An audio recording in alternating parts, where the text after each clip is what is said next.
কল্যাণী ইউনিভার্সিটির আন্ডারে নদিয়া এবং মুর্শিদাবাদ জোনের মধ্যে যে সমস্ত কলেজ রয়েছে প্রত্যেকটা কলেজে তোমরা যারা সেকেন্ড সেমিস্টারের পরীক্ষা দিয়েছিলে BA BSc BCom major NEP student, তো তোমাদের সেকেন্ড সেমিস্টারের পরীক্ষার রেজাল্ট কবে পাবলিশ হবে?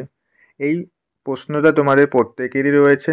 প্রত্যেকটা ভিডিওর কমেন্টেই দেখছি যে তোমাদের একটাই প্রশ্ন যে দাদা আমাদের সেকেন্ড সেমিস্টারের রেজাল্ট কবে পাবলিশ হবে, আর একটা প্রশ্ন যে রেজাল্ট পাবলিশ হওয়ার কতদিন পরে কলেজ থেকে মার্কশিট দেওয়া হবে, অর্থাৎ আমরা মার্কশিট কবে হাতে পাবো। এবং আর একটা প্রশ্ন তোমাদের রয়েছে যদি সাপ্লি পাই তাহলে কি আমরা স্কলারশিপে আবেদন করতে পারবো। তো বিস্তারিত আজকের এই ভিডিওতে আমি তোমাদেরকে জানাবো। কাজেই আজকের এই ভিডিওটা তোমাদের কাছে খুব গুরুত্বপূর্ণ একটা ভিডিও হতে চলেছে, তাই প্রত্যেকেই আজকের ভিডিওটা প্রথম থেকে শেষ পর্যন্ত দেখবে। ভিডিওটি ভালো লাগলে ভিডিওতে অবশ্যই একটি লাইক করে দেবে এবং আজকের ভিডিওটা তোমার বন্ধুদের মধ্যেও শেয়ার করে দেবে যাতে তারাও এই ইনফরমেশনগুলি জেনে যেতে পারে। ওকে, তাহলে চলো ভিডিওর মেন বিষয়ে আসা যাক। তো ফার্স্টে বলবো যে তোমাদের সেকেন্ড সেমিস্টারের পরীক্ষার রেজাল্ট কবে পাবলিশ হবে।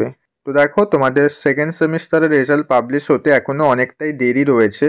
তোমাদের রেজাল্ট পাবলিশ হবে জানুয়ারি মাসের সেকেন্ড উইকের পর, ঠিক আছে? জানুয়ারি মাসের সেকেন্ড উইকের পর, অর্থাৎ ধরে নাও তোমাদের জানুয়ারি মাসের একদম লাস্ট উইকের দিকে তোমাদের সেকেন্ড সেমিস্টারের রেজাল্ট পাবলিশ হয়ে যাবে। ওকে, এখনো অনেক সময় রয়েছে তোমাদের রেজাল্ট পাবলিশ হওয়ার, ঠিক আছে? কারণ তোমাদের আগে যারা সিনিয়র যারা রয়েছে মানে ফোর্থ সেমিস্টারের রেজাল্ট পাবলিশ হবে, ফোর্থ সেমিস্টারের রেজাল্ট পাবলিশ হওয়ার কিছুদিন পরে তোমাদের সেকেন্ড সেমিস্টারের রেজাল্ট পাবলিশ হবে। ওকে, তো রেজাল্ট পাবলিশ হলে তার এক সপ্তাহ থেকে দেড় সপ্তাহের মধ্যে কলেজ থেকে নোটিশ করবে। নোটিশ করলে তোমরা কলেজ থেকে তোমাদের মার্কশিটটা নিয়ে আসতে পারবে। ওকে, তো মার্কশিট নিয়ে আসলে অনেকে স্কলারশিপে আবেদন করবে।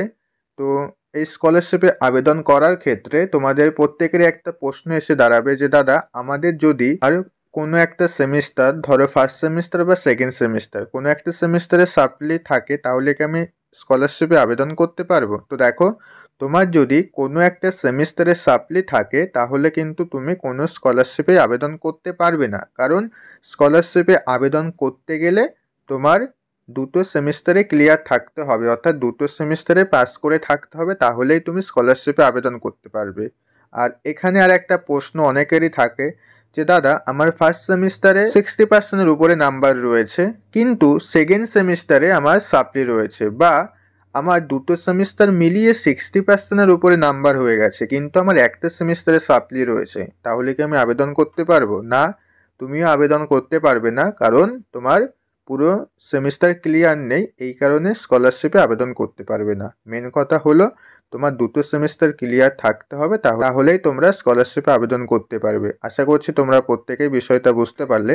তো এই ছিল আজকের ভিডিওটা ভালো লাগলে ভিডিওটা অবশ্যই একটি লাইক করে দিও এবং আজকের এই ভিডিওটা তোমার বন্ধুদের মধ্যেও শেয়ার করে দিও যাতে তারাও এই ইনফরমেশনগুলি জেনে যেতে পারে। আজকের ভিডিও এই পর্যন্ত, আবার দেখা হচ্ছে পরবর্তী ভিডিওতে। তোমরা সবাই ভালো থেকো।